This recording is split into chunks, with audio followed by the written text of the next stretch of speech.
Lockdown का फायदा उठाकर नकली शराब बनाने वाले 2 लोगों को पुलिस ने गिरफ्तार किया है। पुलिस ने इनके पास से काफी मात्रा में नकली शराब के पौवे बरामद किए हैं। ये लोग लॉकडाउन के दौरान नकली शराब बनाकर लोगों को बेचने का काम कर रहे थे। केमिकल द्वारा बने इस शराब की कीमत लगभग 4 लाख बताई जा रही है। पुलिस ने नकली शराब बनाने की फैक्ट्री का पर्दाफाश करते हुए 2 लोगों को गिरफ्तार किया है, जबकि इनके 2 साथी पुलिस को चकमा देकर फरार हो गए। हम आपको बता दें कि बिजनौर के नूरपुर थाना क्षेत्र के चांगीपुर गांव में अरविंद, विकास, राजू और शिशपाल ये लोग लॉकडाउन के दौरान केमिकल युक्त शराब बनाकर जनपद में नकली शराब बेचने का काम कर रहे थे। मुखबिर की सूचना पर पुलिस ने इस काम को करने वाले अरविंद और विकास को गिरफ्तार कर लिया है, जबकि इनके 2 साथी राजू और शिशपाल पुलिस को चकमा देकर फरार हो गए हैं।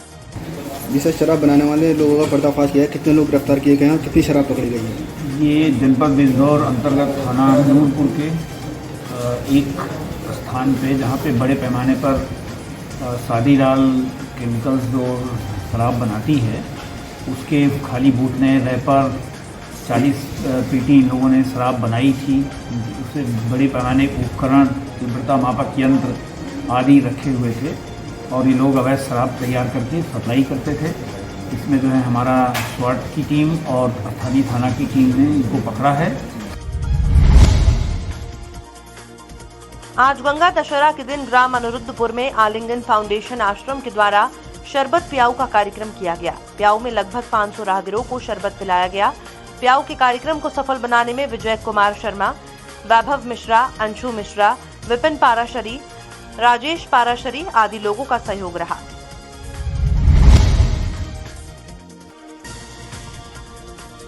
लोकसभा चुनाव के बाद से बिजनौर के बसपा सांसद मलूक नागर जिले की जनता के लिए गुमशुदा साबित होते हुए नजर आ रहे हैं। यही कारण है कि बिजनौर में बसपा सांसद की गुमशुदगी के पोस्टर अज्ञात लोगों द्वारा नगर के मोहल्ले की दीवारों और नगर में घूमने वाली रिक्शाओं पर चिपका दिए गए हैं। सांसद की गुमशुदगी के पोस्टर शहर में चर्चा का विषय बने हुए हैं। दरअसल 2019 के लोकसभा चुनाव में बिजनौर की जनता ने बसपा के सांसद मलूक नागर को भारी मतों से जिताया था। चुनाव जीतने के बाद से ही सांसद मलूक नागर बिजनौर में नजर ही नहीं आए। बिजनौर की जनता का आरोप है कि मलूक नागर अपने पैसों के बल पर बिजनौर से लोकसभा का चुनाव जीतकर चले गए, लेकिन चुनाव जीतने के बाद आज तक वो शहर में दिखाई नहीं दिए। इसी के चलते बिजनौर में सांसद मलूक नागर की गुमशुदगी के पोस्टर नगर की सड़कों पर अज्ञात लोगों द्वारा चस्पा किए हुए हैं। जी आपका? मेरा नाम मोहम्मद मोहसिन है। कहाँ रहते हो आप? बिजनौर में रहता हूँ। ये मलूक नागर के जो फोटो लगे हुए हैं मोहल्ले में, क्या है पूरा मामला? ये सांसद जी के, जब मैं सुबह उठा तो सांसद जी के गुमशुदगी के फोटो लगे हुए थे। जब मैंने 1-2 लोगों से पूछा तो लोगों ने कहा कि सांसद जी को 1 साल से ज़्यादा वक्त बीत गया, लेकिन सांसद जी हमारे बीच में नहीं आए। इसलिए किसी लोगों ने उनके गुमशुदगी के फ़ोटो लगाए और सांसद जी पैसों के बल पर इस बिजनौर से लोकसभा का चुनाव जीत करके चले गए। ना तो जनता के मुद्दों की बात की और ना जनता से आकर के बिजनौर के अंदर मिले। जनता ने सांसद इसलिए बनाया था कि बिजनौर की जनता से आकर के मिले, लेकिन आज तक कोई भी सांसद नहीं आकर के मिला। इसलिए मलूक नागर जी को बिजनौर से सांसद बिजनौर की जनता ने ताज पहनाया था, लेकिन वो उस पर खरा नहीं उतरे। इसलिए आज बिजनौर की जनता ने मायूस होकर के उनकी गुमशुदगी के फोटो लगवाए। पुलिस अधीक्षक अभिनंदन सिंह और क्षेत्राधिकारी चायल डॉक्टर कृष्ण गोपाल सिंह के निर्देश पर सोमवार को थाना प्रभारी सराय अकिल विजय विक्रम सिंह ने सभी पेट्रोल पंप प्रबंधकों के साथ एक आवश्यक बैठक की। थाना प्रभारी ने सभी प्रबंधकों से कहा कि आप लोग अपने अपने पेट्रोल पंप में सुरक्षा व्यवस्था के लिए सुरक्षा गार्ड रखें और जिनके यहां सीसीटीवी कैमरा न लगा हो वो लगवा लें। जब भी आप लोग पैसा जमा करने बैंक जाएं तो अपने सुरक्षा गार्ड के साथ ही जाएं। अधिक केस होने पर पुलिस को सूचना दें। कौशाम्बी के थाना पूरा मुफ्ती अंतर्गत ग्राम पंचायत महगांव के मजरा मलाक मोहिद्दीनपुर में दबंगों ने परिवार की महिलाओं और बच्चों के साथ एक महिला विधवा शीला देवी को बुरी तरह घायल कर दिया और विधवा के पुत्र सुनील को बुरी तरह से मारा, जिससे सुनील लहूलुहान हो गया। विधवा ने थाने में गुहार लगाई है। दिनांक 1 जून 2020 को प्रेम प्रकाश अपर पुलिस महानिदेशक प्रयागराज जोन प्रयागराज महोदय द्वारा जनपद चित्रकूट भ्रमण के दौरान रसिन, भरतकूप, चित्रकूट, बांदा बॉर्डर और मुरका बरगढ़ चित्रकूट प्रयागराज बॉर्डर का निरीक्षण किया गया। निरीक्षण के दौरान महोदय द्वारा बॉर्डर बैरियर में लगे पुलिसकर्मियों को आने जाने वाले वाहनों को चेक करने के लिए निर्देशित किया गया। पुलिस अधीक्षक चित्रकूट की उपस्थिति में ITI कॉलेज शिवरामपुर का औचक निरीक्षण किया गया। निरीक्षण के दौरान महोदय द्वारा क्वारंटीन किए गए लोगों से खाने पीने की व्यवस्थाओं के संबंध में जानकारी ली गई। बुंदेलखंड के जनपद महोबा में गुलाबी महिला उत्थान समिति की राष्ट्रीय कमांडर सुमन सिंह चौहान ने कोविड-19 कोरोना महामारी से बचाव को लेकर संगठन की सैकड़ों महिलाओं को मास्क और सैनिटाइजर वितरित किया। उन्होंने इस महामारी से बचने के लिए सोशल डिस्टेंसिंग के साथ काम करने की अपील भी की। महिलाओं को आत्मनिर्भर बनने को लेकर ऊर्जा भी प्रदान की। बुंदेलखंड के महोबा जनपद की रहने वाली सुमन सिंह चौहान ने कई वर्षों पूर्व गुलाबी महिला उत्थान समिति प्रायोजक गुलाबी गैंग की नींव रखी थी। आज हजारों महिलाएं उनके साथ जुड़ी हुई हैं। वो हमेशा से गरीब और असहाय महिलाओं को हमेशा न्याय दिलाने का काम करती चली आ रही हैं और आज भी अन्याय के खिलाफ आवाज बुलंद करने से पीछे नहीं हटती। संगठन की महिलाओं को कोविड-19 से बचाव को लेकर लगातार जागरूक कर रही हैं। आज किस तरह का कार्यक्रम था और आपने संगठन की महिलाओं को क्या संदेश दिया? मैंने ये संदेश दिया कि आप लोग जो है, जो मोदी जी के आदेश हैं अपने देश के हित के लिए और सबके हित के लिए जो है अपने घर में रहें, सुरक्षित रहें और अपना मास्क बांधे, दूर दूर रहें और जो है आत्मनिर्भर बने, मजबूत बने अपने देश के लिए, महिलाओं के लिए कि महिला आगे चलेंगी। ऐसा नहीं है कि प्रधानमंत्री जी हमारे संगठन के लिए, महिलाओं के लिए, गरीबों के लिए कोई रोजगार न दें। वो रोजगार भी देंगे और ये लोग घबराएं नहीं, अपने घर में सुरक्षित रहें और अच्छे रहें। हर चीज मिलेगी इनको, काम भी मिलेगा, सब कुछ मिलेगा। गरीब महिला मजदूर हैं, इनको मैंने सांत्वना दी है और मजबूत बनाने की हिदायत भी दी है और मास्क भी बांटे, सैनिटाइजर बांटा और इनसे कहा भी कि अपना कोई भी कार्य करें तो अपना जो है मास्क लगा के कोई 1-2 हाथ की दूरी रखें, अपना जो है लॉकडाउन का लाभ उठाते हुए काम करें। कौशाम्बी में धरती पर गंगा का अवतरण ज्येष्ठ महीने के शुक्ल पक्ष की दशमी तिथि को हुआ था, इसलिए इस दिन को गंगा दशहरा कहा जाता है। गंगा दशहरा पर भक्तों ने जिले के विभिन्न गंगा घाटों में डुबकी लगाई और गंगा मां की पूजा अर्चना की। भक्तों ने गंगा स्नान के दौरान गंगा को साफ रखने का संकल्प लिया। सुबह से ही गंगा स्नान के लिए भक्त घर से निकल पड़े और पूरा मुफ्ती थाना क्षेत्र के फतेहपुर घाट, उज्जैनी कुरई गंगा घाट, पोखरास थाना क्षेत्र के सांदीपन घाट, पलहाना घाट, बदनपुर घाट, ककराबाद घाट के साथ सैनी कोतवाली क्षेत्र के कड़ा और कुबरी गंगा घाट में भक्तों ने गंगा स्नान किया। शामली में सोमवार से रोडवेज बसों के संचालन की संभावनाओं को देखते हुए विभाग द्वारा अपनी तैयारियां शुरू कर दी गई हैं। रोडवेज बस स्टैंड पर खड़ी गाड़ियों को सैनिटाइज किया गया, वहीं कर्मचारियों के लिए मास्क और ग्लव्स भी उपलब्ध कराए गए। प्रशासन की ओर से गाड़ियों के संचालन के संबंध में निर्देश जारी किए गए हैं।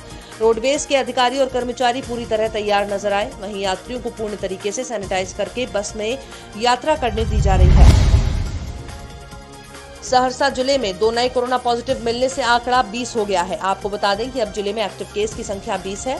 जिलाधिकारी कौशल कुमार ने बताया कि 1575 सैंपल लिए गए थे, जिसमें 1444 की रिपोर्ट आई है, जिसमें से 1346 की रिपोर्ट नेगेटिव आई है, जबकि टोटल केस 69 आए हुए थे, जिसमें 41 कोरोना मरीज ठीक हुए हैं। पॉजिटिव मरीजों का इलाज आइसोलेशन केंद्र में चल रहा है। साथ ही उन्होंने लोगों से घर में सुरक्षित रहने की सलाह देते हुए अनावश्यक बाहर नहीं निकलने की अपील भी की। कोविड-19 के संबंध में आज दिनांक 1 जून 2020 को सहरसा जिले का स्थिति इस प्रकार है।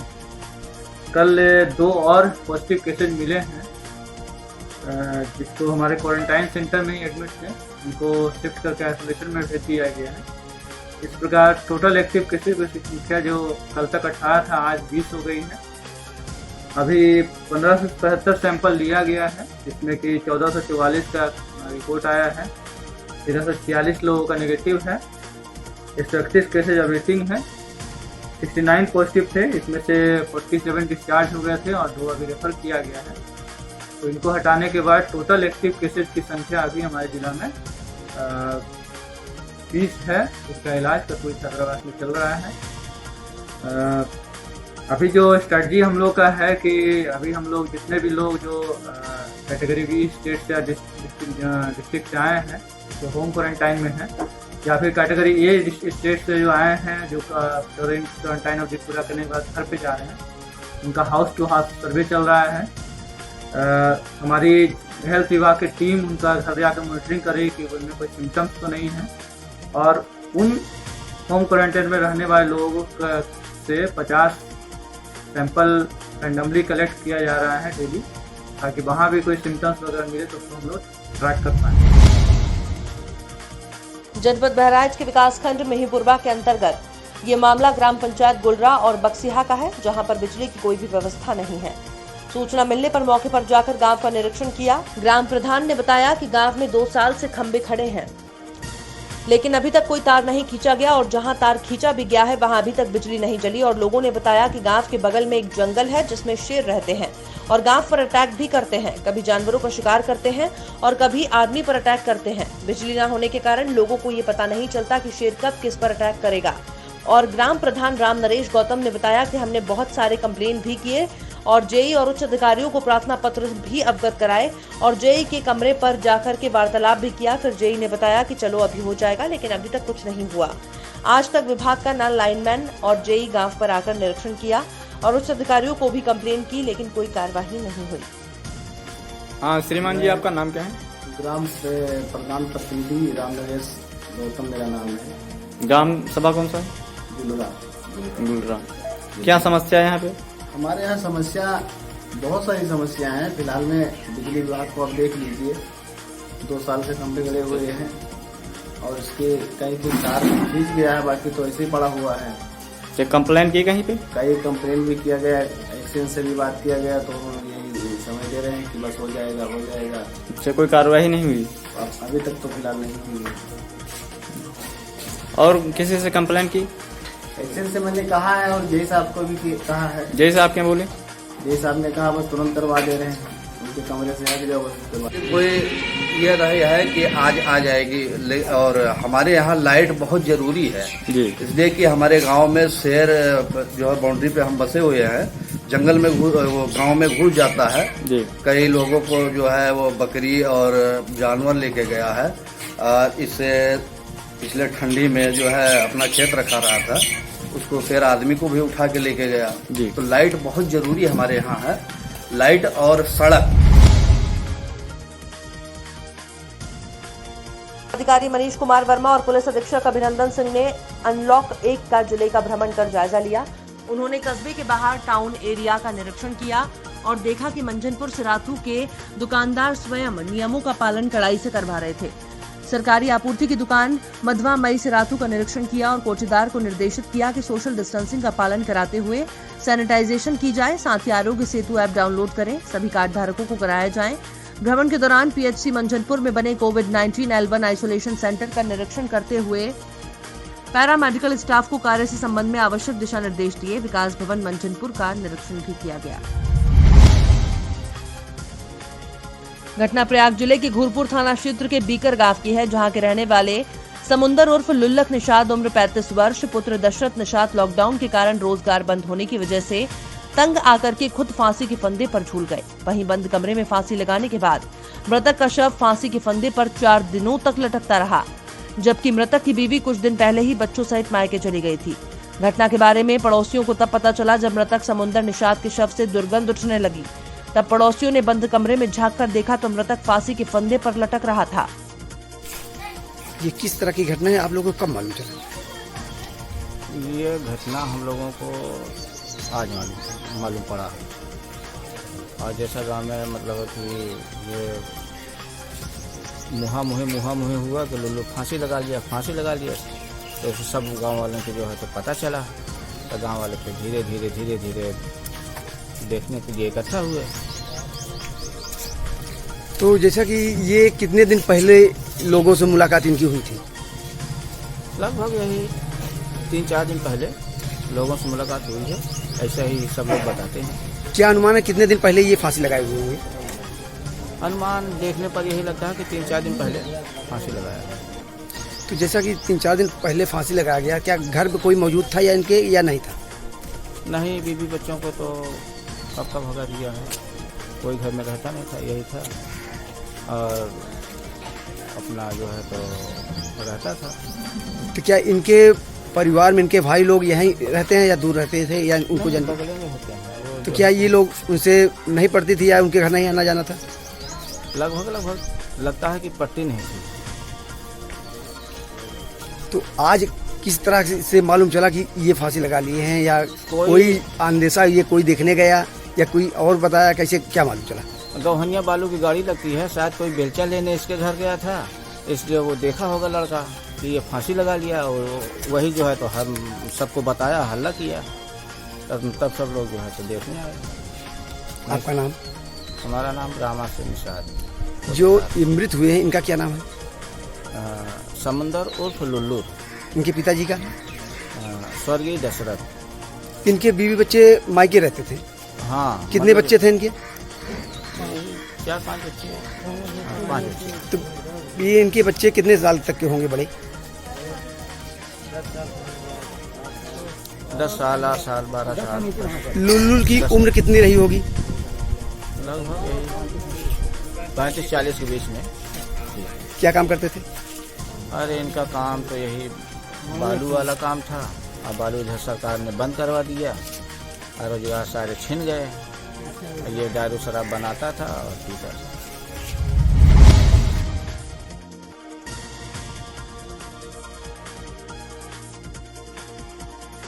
दहेज के लिए आखिर कब तक बेटियों को अपनी जान देनी पड़ेगी? क्या इस पुरुष प्रधान देश में जहां महिलाओं को सबसे ज्यादा सम्मान देने की बात कही जाती है, तो वहीं जब बात दहेज की आती है तो लोग दहेज पाने के चक्कर में बेटियों को निरंतर प्रताड़ित करते रहते हैं। वहीं जब बेटी दहेज लोभियों की यातना को सहते सहते थक जाती है तो वो दहेज की बलि बेदी पर पहुंचकर अपनी जान दे देती है। कुछ इसी प्रकार की घटना घूरपुर थाना क्षेत्र के कर्मा बाजार में घटी, जहां निशा जायसवाल पत्नी विशाल जायसवाल की संदिग्ध परिस्थितियों में कमरे में लगे पंखे में फांसी के फंदे पर झूलती लाश मिली। ये आपकी लड़की है? तो ये किस तरह की घटना है, आपको कैसे सूचना मिली? अभी 7 बजे बताए हैं। किसके द्वारा सूचना मिली आपको? नहीं, कल फोन लगाए थे, भैया के फोन में आया, किसका आया नहीं पता, हम लोग को भी बताया। अभी जब फोन वो बताया कि अरे वो चिल्लाने लगा कि जीजा जी को फोन लगाया था, हमको पता चला। हाँ, हम लोग को पता नहीं, हम लोग तो अपना काम अभी परसों गए, कल की रात बीती है, परसों गए थे, तैयार सब हुई थी, नहीं जाने दिए थे। हाँ, जो सामान 2 दिन पहले आए थे कि पहले हम आए सामान ले जाना दे दिए भैया, हो जाएंगे, मतलब साथ में अपना भी चलने को तैयार होंगे।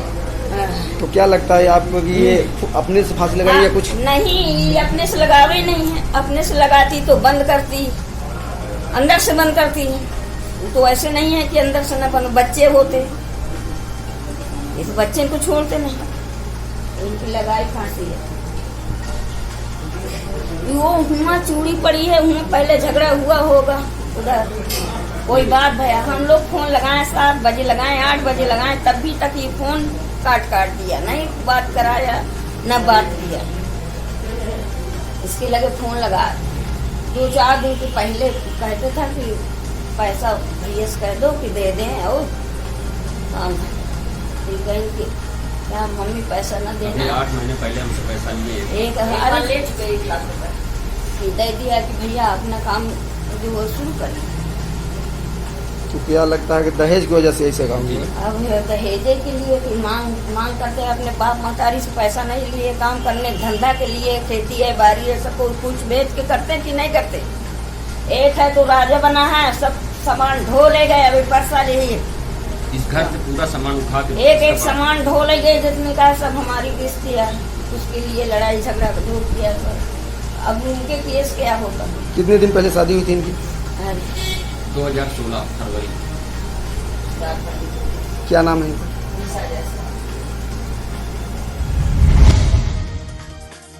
कौशाम्बी में बौद्ध भिक्षु सुमित रत्न थेरा की अध्यक्षता में कौशाम्बी के बौद्ध विद्वानों द्वारा अयोध्या फैजाबाद में हो रही खुदाई रोकी जाए और खुदाई के दौरान निकले हुए अवशेषों को सुरक्षित रखा जाए और उस स्थान को पुरातत्विक स्थल घोषित किया जाए। इस संबंध में महामहिम राष्ट्रपति महोदय को ज्ञापन, जिलाधिकारी महोदय को ज्ञापन सौंपा, जिसमें उच्च प्राथमिक और ऐतिहासिक महत्व के स्थल की खुदाई तत्काल प्रभाव से रोक दी जाए। जी खुदाई के दौरान जो मूर्तियाँ मिल रही हैं महामानव गौतम बुद्ध की हैं। जी हाँ। तो वो उस विवादित ढांचे को क्या चाहते हैं कि जिनका है उनको दे दिया जाए? अभी तो बात आगे होगी, पहले उन्हें राष्ट्रीय स्मारक घोषित किया जाए, नहीं तो उसको निगलेक्ट कर देंगे, दाएं बाएं मूर्तियों को रख देंगे। तो ज्ञापन राष्ट्रीय स्मारक घोषित करने के लिए दे रहे हैं, मूर्तियों को राष्ट्रीय स्मारक घोषित करने के लिए ज्ञापन।